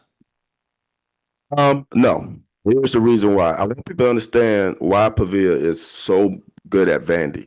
And this is Clark Lee taking his ego out and hiring the entire offensive staff. From New Mexico State. Exactly. So can you imagine you got a quarterback who ran that system for 2 years? This is 4th year in the same system. Think about that. How many quarterbacks are fortunate enough to play in the same system for 2 years, let alone 4? And this guy knows this offense better than anybody. Dante, he left because he had 3 offensive coordinators in 3 years, and I didn't blame him when the kid left. I didn't blame him. So this guy goes from JUCO, goes to New Mexico State, leaves New Mexico State, and goes to Vandy and hasn't changed the voice in his ear. Okay, that is unheard of. Stop. Hang on. I'm doing this on purpose. This is a stupid thing I'm going to say it, but I'm going to say it anyway. Because I'm going to make you agree with me because you're going to have no choice. Okay. You say, you're suspicious. Pavia's got 1 more year. He comes here. Hang on. And the offensive coordinator comes here as well. And they play the same offense. And if that was happening now, would Kentucky right now be undefeated? Yes. I'm going to repeat that again. If Pavia from Vandy came here and the judges granted him 1 more year and you're bringing the offensive coordinator and the same system, would they make Kentucky at this particular point in time running that New Mexico State offense, which he's been under his whole career, because he can probably teach it? Exactly. Some coaches. Would they today be undefeated? Yes. And I would tell you this. If he's here with the same, look, don't change anybody else. Don't change anybody else but him, an offensive coordinator and a quarterback coach. We have the same. We still have Macklin. We still have Ferrier. We still have Hartley Gilmore, Caddis, Gonzalez, the same offensive line, Seth, Dante Patterson, the whole shebang bang. If you bring that same offense with him, we win 9 games. And I'm not going to stutter about it. And I do have a speech impediment, and I'm not going to stutter on this one. They will win 9 games. So, Van Hiles, Smart, Studley, football, mind. This is a dark day for you because you're agreeing with me. Well, the clock hits 12 twice. So, I mean, it does eventually come around. It took us a lot of years to get to that, but it eventually hit 12. Jimmy's smiling. Jimmy loves what you just said. You can't give me a little grace, can you? No. Guess who else couldn't give me a little grace about 25 minutes ago? Who? Christian Alt. Oh. I got it. I set him up the same way he agreed. He couldn't give me any grace. Yeah. That's and I don't know Chris well, but it is a shame that it took him that long to get into the Hall of Fame. I'm not saying I had anything to do with it, but I will say this. I went on the war page. I honestly, I was wrong. I thought he was in years ago. Right. So I'm doing the show, and I forgot how I found he wasn't in. And Jimmy, testify for me, would you please? And Jimmy will always tell me I'm wrong. Right. Did I go crazy pushing him to be in the Hall of Fame? Yeah, I believe it. He came in studio the first time he was on the show, and I think it just came up organically. Yeah. And after that, you talked about it not every day, almost every day though, for a long time, that he deserves to be. Anytime football was brought up, Christian Alt should be in the Kentucky Sports Hall of Fame. I kept on sneaking in, and Jimmy's right. It was organically, and he won't remember my eyes. I was stupefied. That's a shame. I was stupefied. He's not the only one. Well, the Bengals were dumbasses because he should have been with the Bengals for a long time. Well, the NFL is a totally different story. Yeah, but you know what? He was smart. He could run. He could hit. They moved him on the outside. I know what I would have done if you did your homework. They beefed him up a little more than he needed to be because of taking on guys in the middle in the SEC. I wouldn't have wanted him thin. And Chris would have done it. I know Chris. He would have done it. I would have said, hey, look, just take 15 pounds off. Get an extra step. He ran track in high school. Oh, it's a sport that every player should run. See, don't get me on that. Now we're gonna go on a tangent. Yeah, every football player should run track, but he ran. Exactly. Did he run the leg in the 440 in high school? I always tease him. Look up a picture of him in high school. Wow, you just aged yourself, Mr. Cutler. You just aged yourself. Well, I am old, but he. You said 440. You know what that means? 440 yards. Nobody says 440 no more. You are old. That's what they called it. You are old. 440 is crazy. I think he ran the anchor leg. I think and if Chris, correct me if I'm wrong, somebody, whatever, he was on, and they were great. But he was a big man in high school. It's not like he just became right. He got thicker.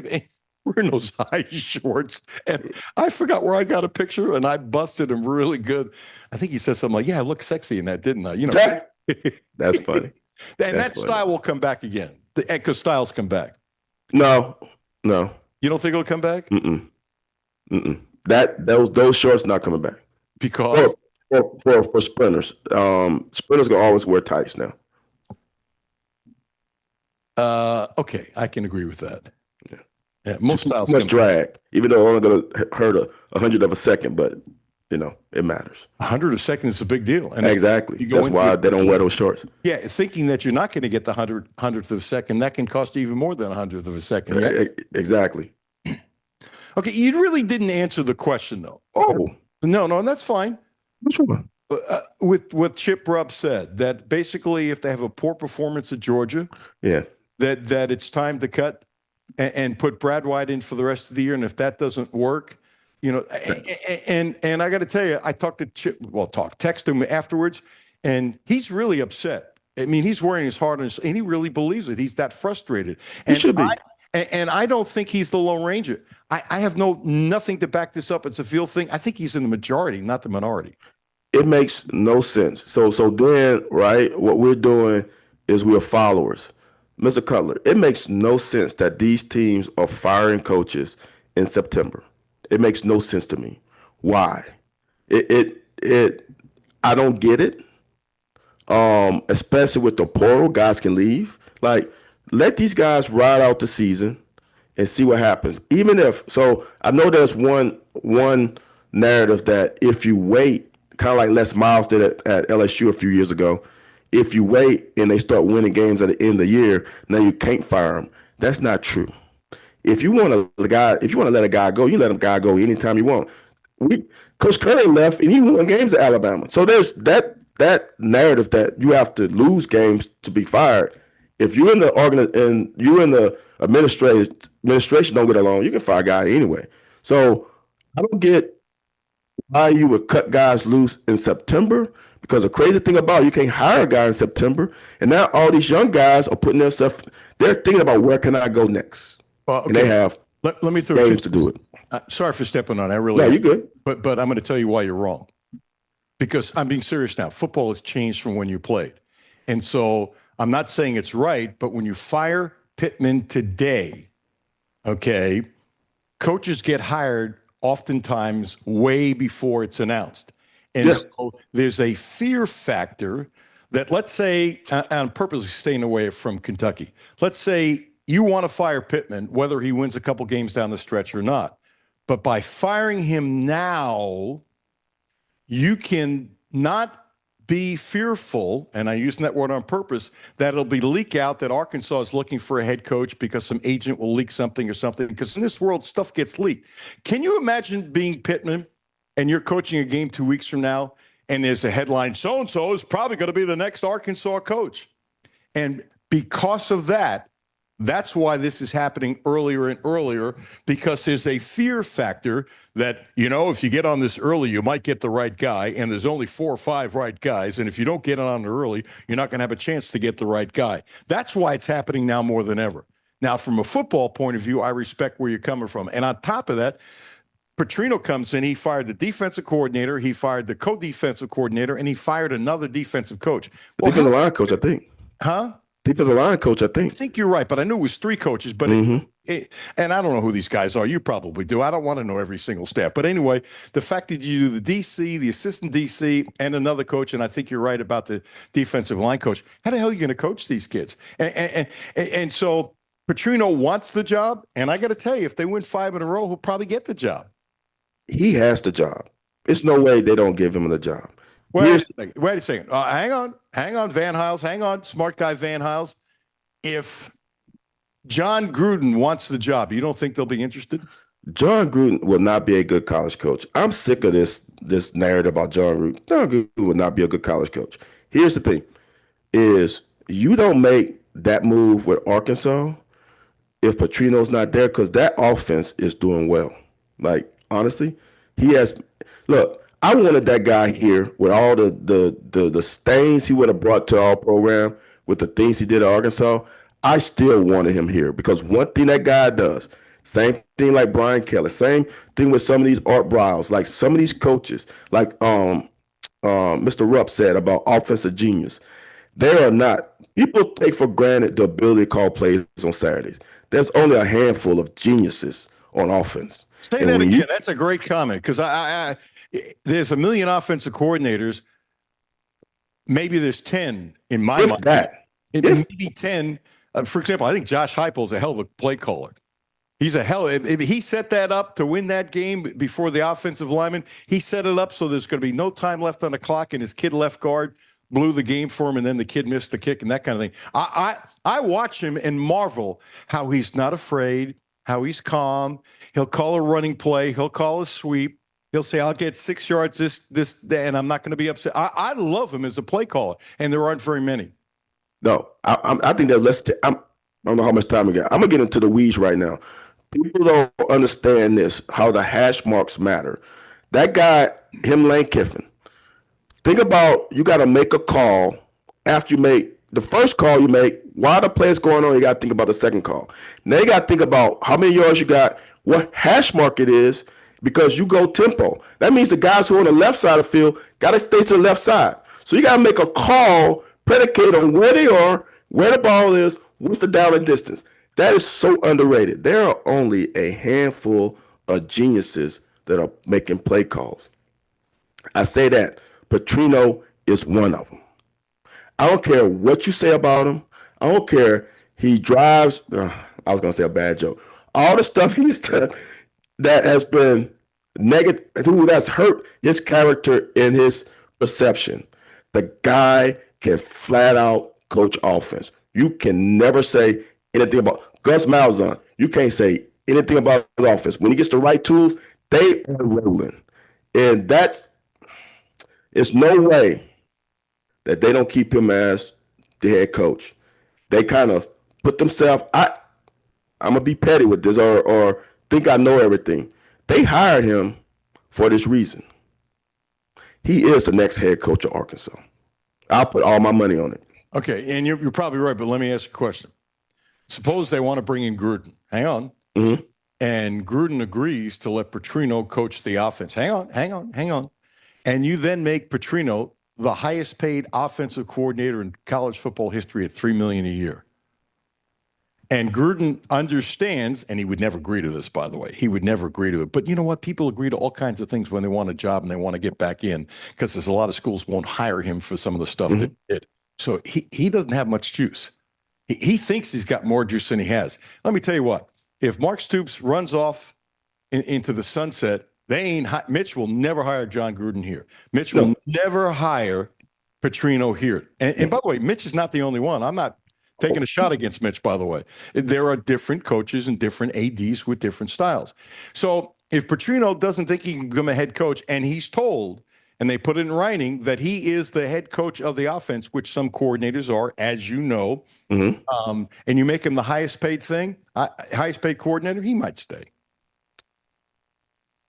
There's one thing, that's a 3-letter word that's more powerful than the 4-letter words that we already know. Which is? Ego. You know, you're right, except you're missing one thing. He's got some dark spots on. Oh, no. He didn't have any dark spots, and that doesn't mean he doesn't have a big ego, and I understand where you're coming from. But if you got some dark spots on you, your power, your glow is totally different. And he does not have the glow that he had, the first time at Louisville. Explain to me this. Why would he go to any other? I'm sure he had chances to be a quarterback coach or somewhere else. Why would he go back to the place that he created the worst stain in his life at? Because Arkansas would do anything to win football games. Arkansas is a program that thinks Arkansas is Auburn. They think they're better than what they truly are. They think their tradition is better than what it truly is. And they know right now, the last time they won games, guess who was the head coach? Petrino. By the way, and I agree with every word you're saying. And they brought him back. And the analogy Arkansas to Auburn is, see, I'll give you a compliment. Couldn't agree with you more. See, I'm a lot more fair than you are.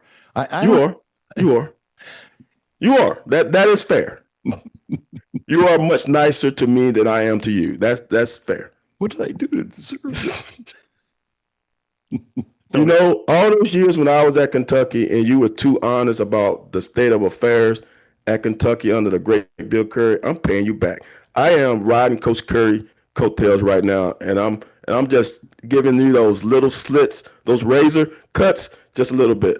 So wait a second. You said I was honest on TV, yet you're taking shots at me. Exactly. Yeah. That doesn't make any sense. Well, that was my coach. I like Bill Curry, Bob. I know you did, but you was too honest too truthful.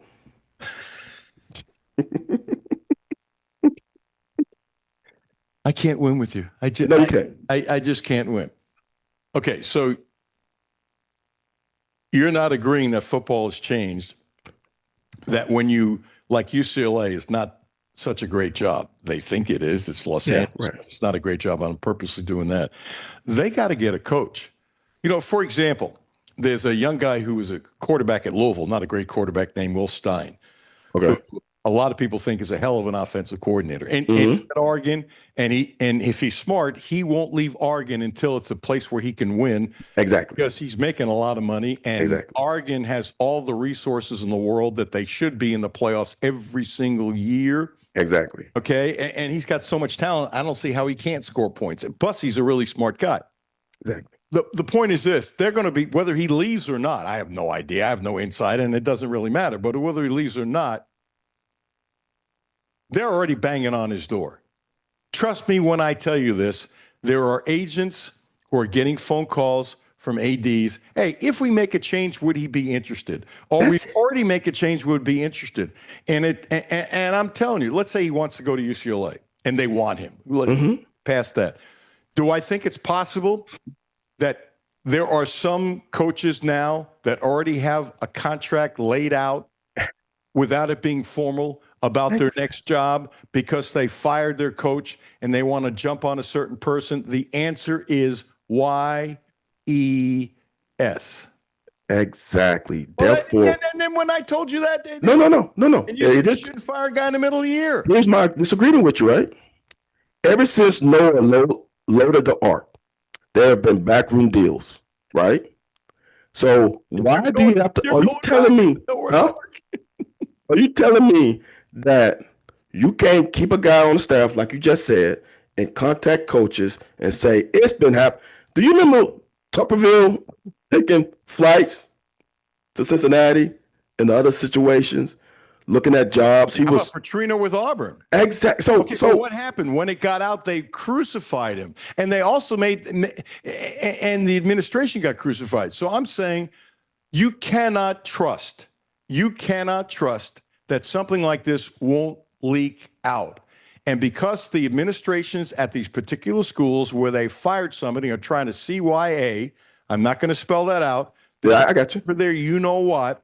That's why they're firing people, because they're insecure about themselves. And you know what? I kind of don't blame it, because if you have a private conversation and then the other person agrees to it and it's kept quiet and boom, it hits the media. Just like what Vince said. Well, I didn't want it to come out. Well, Vince, you don't have any choice on that. People aren't going to hold stories unless somebody told you and you gave your word and that kind of stuff. But if it's an independent thing, if I found out what Vince was doing independently and didn't give my word, I'd have come on the air and done it in 2 seconds. Oh, I didn't want it to come out. Shut up, Vince. That's not the real world, and you're a smart guy and you know it. Well, I was going to talk to him, but because I didn't want it to come out, I didn't think I had to. What a dumb thing to do. Vince looked really stupid. He did. In that case, I'm not calling him a stupid man. No, you're right. In that case, he did stupid. Well, the same thing is true about these administrations. If I'm the AD of UCLA and I decide that Will Stein is my man, I have no idea if he is or isn't. Okay. And you don't fire the coach and it hits the LA Times, Stein negotiating deal. And that usually means it's a done deal. Stein negotiating 5-year contract to coach UCLA while the guy is coaching. Are you kidding? Now, what chance does Stein have to keep any of the players? They're going to go, this is a mess. I don't know, Stein. This guy brought me in. I'm getting the hell out of here. He'll come in and he'll have no team at all. It's unfortunate. You have to fire these guys earlier than you want to. It's damn as you do, damn as you don't. I would say this, though. Here's the difference for me. Petrino and Tuberville already had stains on them. I think if Will Stein was being sought after by UCLA administration while he was at Oregon, the perception of that would look differently than Tuberville and Petrino. Except for one thing. You're right, except for one thing where you're wrong. If the story hits the LA Times while you still have a head coach in place, it's a bad story. So embarrassing to the administration. And you know what? The administration might not have done anything wrong except for one thing. Have a trust that you can keep a secret. Okay, let's play a quick scenario. We're spending too much time on this. Quick scenario. I love it. You are the agent for Will Stein. Okay. And you keep your mouth shut. Yep. You tell another agent. Because these guys aren't really good about keeping secrets. And it's an agent that you trust. Okay? But that agent tells his right-hand man or woman. And now she tells a reporter. That crap goes on all the time, and it breaks. And somebody gave you their word. I'm telling you, I've broken stories this way, where the second or third party screwed you. It happens all the time. You can't take a chance. See, I now you got to still answer to the president why the story leaked, and now the AD and your job's on the line. Exactly. And I still think in this day and age, when your coach is stinking up the joint and we are losing games, the fans are already wanting the coach to go. So we already know he's probably gone. As a fan, I have no problem with you sending out fillers. It's not like he's the coach. It's not like a contract. We send out fillers. And the agent can easily say, yes, we have been in conversations with the UCLA administration. It has not gone anywhere, but we have been in conversations. Just like we've been in conversations with every other program in the years prior. Will Stein is a sought-off commodity, and this is not nothing new. This means nothing until the end of the season. We will talk to y'all in December when the season is over. BS. Doesn't work. Now, you gave a logical argument. I'll give you that. Doesn't work. Doesn't work. Are you kidding? The sports talk shows in Los Angeles will... Oh, yeah. They will eat it up. They'll eat it up. Yeah. Okay, let's go back to Kentucky. Yes. Does Kentucky have a prayer to win this game Saturday? Here's the crazy part. No. It's a no. Give me a yes or no. It's a no. Okay, hang on. Does Kentucky have a prayer to beat Texas? So, give me a yes. I'm gonna say at this point, no. Does Kentucky have a prayer to beat Tennessee? At this point, no. Does Kentucky at Auburn have a prayer to win? I would say no. Could Kentucky have who knows who will be coaching Florida then in November? It might be a different coach. Does Kentucky have a prayer to beat Florida on November 8th? Yes. I agree with that, by the way. Does Kentucky have a prayer to beat Tennessee Tech? Yes. It's the only game they're going to be favored. I hope so. If don't call me that week if we lose to Tennessee Tech. Does Kentucky have a prayer to beat Vandy at Vandy? Yes. Really? Look. Okay, no. I want your honest opinion. Yeah. Does Kentucky have a prayer to beat Louisville at Louisville? Yes. Yeah. See, I'm kind of like you. Rivalry game. The best team doesn't always win. Maybe if these kids don't quit and they want to punch Louisville in the mouth, could they perform an upset? Maybe it's the last. Look, I'll never forget Fran Kersey when he was fired, and I'm freezing, not wearing the right clothing on the sideline, standing next to Tom Hammond. Where he wore the Governor John Y. Brown's overcoat. You know that story? No. He was fired, and John Y. Brown, he gave him his overcoat. He goes to the midfield, shake Johnny Major's hand, said, "We're going to kick your blank." It was a great football. I mean, and these kids played their fannies off. Wow. Tennessee, which thought they'd have the hitting by both teams with pads were popping like crazy. Fran was done. And he knew he was done. And he riled them up one more time. And so you can see that sometimes so you're saying 1, 2, 3, 4 possibilities of wins. Yeah. The odds of them winning all 4 is how much? 5%. The odds of winning 3 is how much? 50%. Really? Okay. Okay, so you're saying if things go really well for Kentucky, look, everybody can change their mind. I'm not going to hold this to you a month from now if all of a sudden they're playing better because you adjusted. I will not do that because even though you're mean to me, I'm going to be fair to you. So you're saying at best, Kentucky win 5 games. Yes, at this point. And this is the crazy part about it, right? Each week is different. I've been on that. I've been week to week. Each week is different. Like you just said, Mississippi State should have beat Tennessee. How is Mississippi State going to play this week? And Missouri didn't play well the last 2 weeks. Missouri, they didn't really play well against us either. We handed them the ball, handed them that game. Like week to week is a such thing in the SEC. You know, you have no idea. If we go to Athens and win that game, because it is winnable. I don't think we win. I think there's zero chance for us to win. But a game is winnable. If we win that game, things change, right? I agree. So, and then if you lose to Texas, then things go back the other way. Like it is such a roller coaster ride in this conference. You have no idea how kids are going to react and play week to week. Each game is a chapter in a book, and one chapter could have nothing to do with the other. I say it all the time about basketball, and it's even more prevalent in football because there are fewer games. Exactly. You're right. But you don't think they're going to win 5 games? No. Okay. You think they'll win 4? I can see 4. You only got to beat one team besides Tech. And I think they win 1. If you're asking me that now, here's the thing. It's all about the progression and evolution of Cutler Bowley. Yep. That's it. Okay. Chicken soup, my friend. Thank you so much. We went longer than I thought. I was going to let you go at 1:30, but we kept on yakking. It didn't seem as long as it was, which is always a good sign when you're doing sports talk. For sure. I appreciate you, and I'm nice to you. You are. And I'll accept that you're just mean to me. Yes. You're proud of it, aren't you? It's a one-sided relationship. Get off my phone. Hey, give a great plug for what you're doing, please. eStyle17 on Twitter. You can find me Wednesdays. You missed it last night, but you can always go to YouTube. The Locker 411 with myself and Anthony White, Wednesdays, 9 p.m. Eastern Standard Time. Thank you, man. Thanks, guys. Have a great week. All right, Jimmy. I knew he's See you, man. He never says bye, Alan. It's always bye, Jimmy. Bye, Cutler. No, you didn't. Did you? He's gone. That's what Christian Alt calls him, Cutler Bowley. Blue Lotus Health, 859-533-0914, 859-533-0914, now also providing a licensed massage therapist, acupuncture. Ramon Carriega is a special dude. He's been great to me. On Versailles Road. Please use my name. He's super, super, super, super smart. It's amazing how much he and Terry Page have helped me. It really is. Health is a big thing. Work on your health. Jimmy, some other time, I'm doing Japanese exercises now in the morning. We need a full breakdown of that. Yeah, you're going to think it's crazy, but I think it's actually helping. Well, there's certain things I can't do because of my knee and my eye. So I need to. What does a coach do with his talent? You adjust. Okay. Yeah. My natural resources, which aren't very good, are worse. So I need to adjust. Does that make sense? Yeah.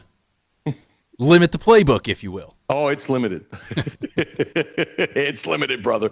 Thank you, Jimmy, as always. Thank you for listening. Matthew and Jimmy tomorrow at 10. I'll be back at noon. Brad Taylor is next. And Brad Taylor, of course, 2 p.m. Monday through Friday. Thank you for listening.